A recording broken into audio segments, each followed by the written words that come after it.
Everyone, let's proceed. मैंने अभी आपको कंजम्पशन फंक्शन क्या होता है वो पढ़ा दिया है। कंजम्पशन फंक्शन को हम प्रोपेंसिटी टू कंज्यूम भी कहते हैं। ये आपको पता है, मैंने उस दिन ऑनलाइन सेशन में बताया था कि मैंने अभी लिखना थोड़ा भूल गई थी, कोई बात नहीं। कंजम्पशन फंक्शन को हम प्रोपेंसिटी टू कंज्यूम, मतलब आप कितना कंज्यूम कर सकते हो with respect to your income, income के हिसाब से आप कितनी कंजम्पशन कर सकते हो वो बताता है आपको कंजम्पशन फंक्शन। ठीक है, तो relation of consumption with respect to income. अब हम पढ़ते हैं स्लोप। ये तो आपको समझ में आ ही गया होगा क्या है। कंजम्पशन कर्व बना रखा है, एक लेवल ऊपर से बनाते हैं। यहाँ पर हम y एक्सिस पे कंजम्पशन लेते हैं, x एक्सिस पे हम इनकम लेते हैं। स्लोप आई गेस सबको पता होना चाहिए, 11th से पढ़ाती आ रही हूँ कि स्लोप किसी भी चीज का निकालना हो हमेशा याद रखना है change in y axis upon change in x axis. y axis पे क्या है कंजम्पशन, x एक्सिस पे क्या है इनकम। तो क्या हो जाएगा y एक्सिस का चेंज कंजम्पशन में चेंज, और नीचे क्या आ जाएगा इनकम में चेंज, यानी कि change in c upon change in y। तो स्लोप ऑफ कंजम्पशन फंक्शन क्या हो गया change in c upon change in y, जिसको हम MPC भी कह सकते हैं। क्यों? Propensity to consume consumption function को कहते हैं, ये आपको पता है। जब हम किसी चीज का चेंज बताते हैं तो वो क्या हो जाता है मार्जिनल हो जाती है वो चीज। मार्जिनल क्या दिखाता है चेंज दिखाता है, marginal opportunity cost, marginal revenue, marginal cost सब पढ़ा था, सब में क्या था चेंज ही दिखा रहा था। सेम कॉन्सेप्ट है सी अपॉन में वाई, सी में change with respect to Y, तो प्रोपेंसिटी टू कंज्यूम दिखा रहा है, और दोनों में जब चेंज दिखा रहा है तो यानी कि क्या है वो मार्जिनल प्रोपेंसिटी टू कंज्यूम। तो जो slope of the consumption function है वो चेंज इन सी अपॉन में वाई के बराबर होता है और MPC के बराबर होता है। आगे समझ, स्लोप सिंपल सी चीज है, y axis upon x axis, y axis पे दे रखा था कंजम्पशन फंक्शन, तो सॉरी कंजम्पशन तो हमने ले लिया change in consumption, x axis पे दे रखी थी इनकम तो हमने ले ली चेंज इन इनकम। ठीक है, नेक्स्ट पढ़ते हैं एवरेज प्रोपेंसिटी टू कंज्यूम क्या होता है और मार्जिनल प्रोपेंसिटी टू कंज्यूम क्या होता है। तो आपको फॉर्मूला तो पता चल गया मार्जिनल का, फिर भी हम दोबारा पढ़ेंगे। सबसे पहले पढ़ते हैं एवरेज प्रोपेंसिटी टू कंज्यूम। आपको पता है कंजम्पशन फंक्शन को ही कहते हैं प्रोपेंसिटी टू कंज्यूम, और एवरेज क्या हो जाएगी कि आप एवरेज में कितना कंज्यूम कर सकते हो with respect to your income. Income से अगर आप एवरेज निकाली जाए तो आप कितना कंज्यूम कर रहे हो। तो फॉर्मूला क्या होगा C अपॉन में y, C में कितना चेंज आएगा एवरेज में with respect to your income. तो APC जो है एवरेज प्रोपेंसिटी जो कंज्यूम है उसका फॉर्मूला क्या हो गया C अपॉन y। तीन चीजें हैं, APC मोर देन 1 कब होगा, एवरेज ज्यादा कब होगी जब आप कंज्यूम ज्यादा कर रहे हो और इनकम कम है। तो 1 से ऊपर कब होगा जब आपका ऊपर होता है न्यूमरेटर, नीचे होता है डिनोमिनेटर, ऊपर है C नीचे है y। तो जब कंजम्पशन बड़ा होगा न्यूमरेटर बड़ा होगा तभी तो आपका APC 1 के बराबर होगा। तो APC 1 कब होगा जब आपका कंजम्पशन बड़ा होगा।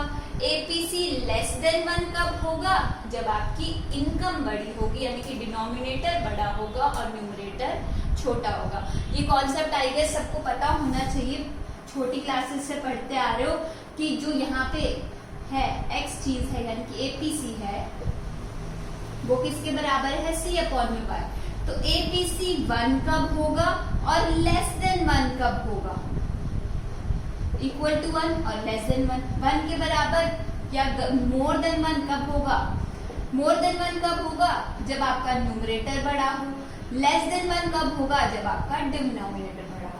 तो जब कंजम्पशन इनकम से बड़ा होगा तो APC मोर देन 1 होगा, हाँ APC मोर देन 1 होगा, और जब आपका कंजम्पशन इनकम से लेस होगा उस समय पे आपका APC लेस देन 1 होगा। समझ में आ गया होगा न्यूमरेटर डिनोमिनेटर का कॉन्सेप्ट, कि जब ऊपर वाला अगर आपको नहीं समझ में आ रहा तो आप क्या करके देख सकते हो, इसमें कुछ यूनिट्स पुट करके देख सकते हो, जैसे कि एक सेकंड,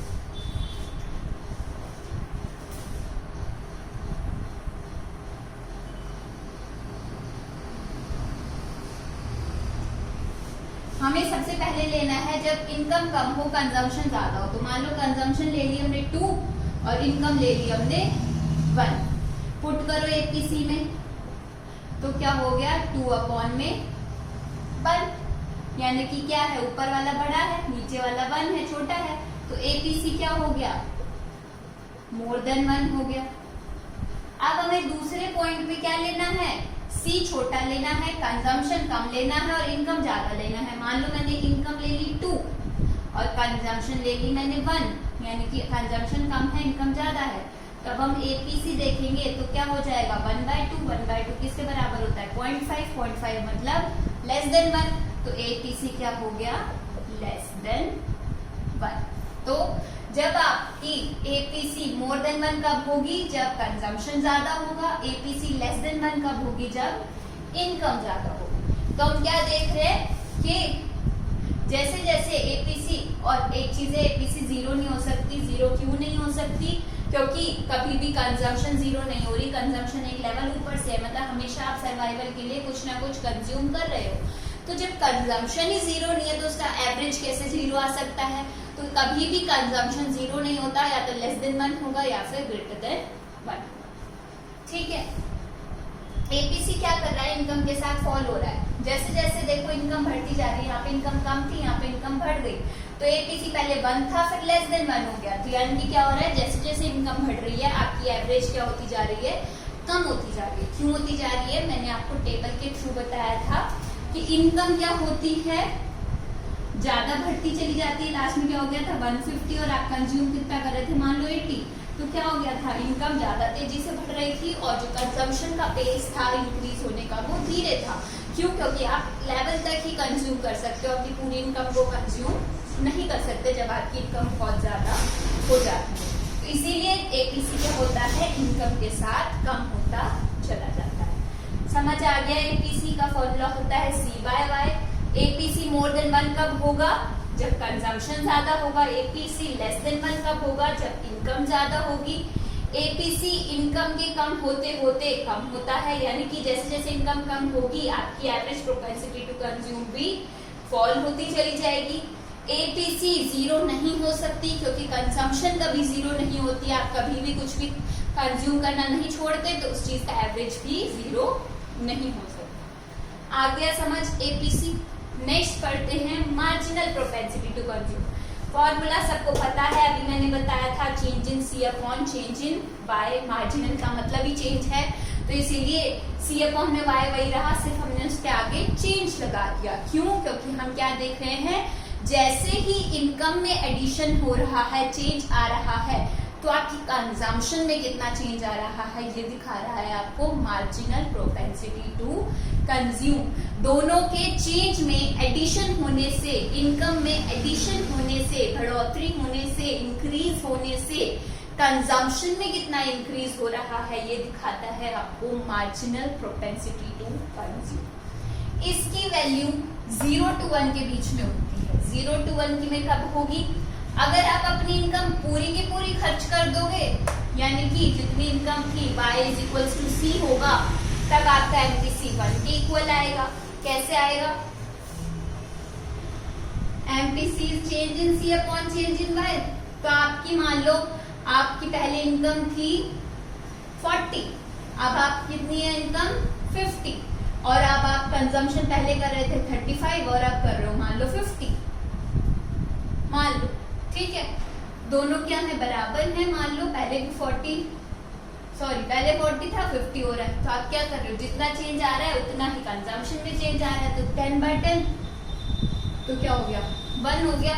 यानी कि अगर दोनों में बराबर चेंज हो रहा है, जितनी आपकी इनकम है उतना ही आपका कंजम्पशन चेंज हो रहा है, जितनी एडिशन हो रहा है उतना का पूरा खर्च कर दे रहे हो, तो क्या हो जाएगा MPC 1। और अगर आप अपनी इनकम बिल्कुल भी खर्च नहीं करते, सारी ही सेव करने लग जाते हो, उस समय पे आपकी MPC क्या हो जाएगी 0।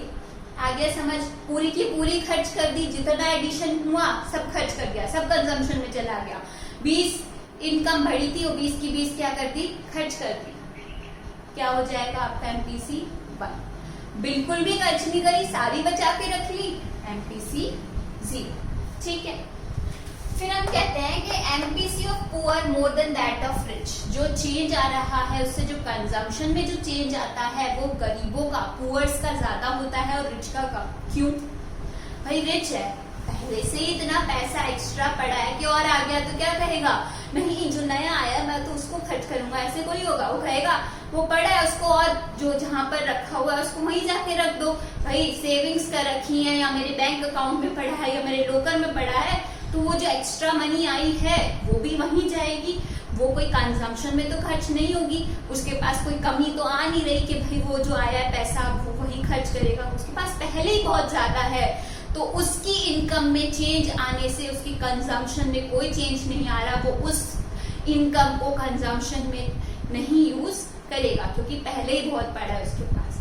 पर गरीब जो है उसके लिए क्या होगा, उसके पास पैसा नहीं है, उसके पास थोड़ा सा पैसा आएगा तो वो क्या करेगा, उसे खर्च करेगा अपनी कंजम्पशन में, अपनी लाइफ को बेटर बनाने में, यानी कि स्टैंडर्ड ऑफ लिविंग इंप्रूव करने में। एक गरीब है, उसके पास मान लो पहले छोटा घर है और पहले खाने पीने की चीजें पूरी करेगा, फिर घर में सारी चीजें पूरी हो जाएंगी तो क्या करेगा, चलो थोड़ा सा बड़ा घर ले लेते हैं, अब मेरे पास पैसा आ रहा है तो जब आपकी इनकम कम होती है तो आप अपना स्टैंडर्ड ऑफ लिविंग इंप्रूव करने की कोशिश करते हो, तो इसीलिए उसकी जरूरत है वो पैसा। तो जैसे जैसे पैसा आएगा क्या होगा, चेंज होएगा कंजम्पशन में, मतलब वो उस पैसे को कंजम्पशन में लगा देगा। तो इसीलिए जो पुअर होते हैं उनका एमपीसी ज्यादा होता है और रिच का कम, क्योंकि रिच को उस चीज पैसे की जरूरत नहीं है, उसे क्या करना है, उसको सेविंग्स में ही डालना है, तो इसीलिए उसका एमपीसी ज्यादा नहीं होता। Next MPC fall with successive increase in income, जैसे जैसे इनकम बढ़ती चली जाती है, मैं कितनी देर से ये बता रही हूँ कि क्या होगा, आपका कंजम्पशन कम होता चला जाएगा। क्यों? क्योंकि शुरू में तो आपकी नीड्स पूरी नहीं हो रही तो आप ज्यादा पैसा खर्च करोगे, जब आपकी सारी नीड्स पूरी हो जाएंगी तो आप पैसे की जो कंजम्पशन है उसको कम कर दोगे और बाकी का पैसा क्या करने लग जाओगे, सेव करने लग जाओगे, तो इसीलिए एमपीसी क्या होगा, कम होने लग जाएगा। ठीक है, तो दोबारा से रिवाइज कर लेते हैं। एमपीसी क्या होता है, change in C upon change in Y, 0 से 1 के बीच में वैल्यू होती है। अगर आप सारी इनकम स्पेंड कर दोगे तो 1 के बराबर, बिल्कुल नहीं करोगे तो 0 के बराबर। अमीरों का एमपीसी कम होता है, पुअर्स का ज्यादा होता है, क्योंकि उनको कंजम्पशन के लिए, अपनी स्टैंडर्ड ऑफ लिविंग इंप्रूव करने के लिए पैसे की जरूरत होती है, कंजम्पशन करने की जरूरत होती है, तो कंजम्पशन में चेंज आता है, इनकम में चेंज आने के साथ तो एमपीसी ज्यादा होता है। जैसे जैसे इनकम ज्यादा हो जाती है आपका एमपीसी फॉल कर जाता है। क्यों? क्योंकि आप कंजम्पशन में उस चीज को खर्च करना कम कर देते हो, क्योंकि आपकी जरूरतें पूरी हो जाती हैं तो आप उसको अब सेव करने शुरू हो जाते हो, तो इसीलिए एमपीसी फॉल हो जाता है। आ गया समझ? 3 टॉपिक पढ़े हैं, slope of consumption curve, average propensity to consume और मार्जिनल प्रोपेंसिटी टू कंज्यूम। किसी को भी कोई भी डाउट हो तो पूछ लेना फिर भी, ठीक है। और अब मैं इसके कुछ क्वेश्चंस आएंगे एमपीसी एपीसी के, वो कराऊंगी इससे आगे, इसमें कोई भी डाउट हो तो पूछ सकते हैं। Thank you.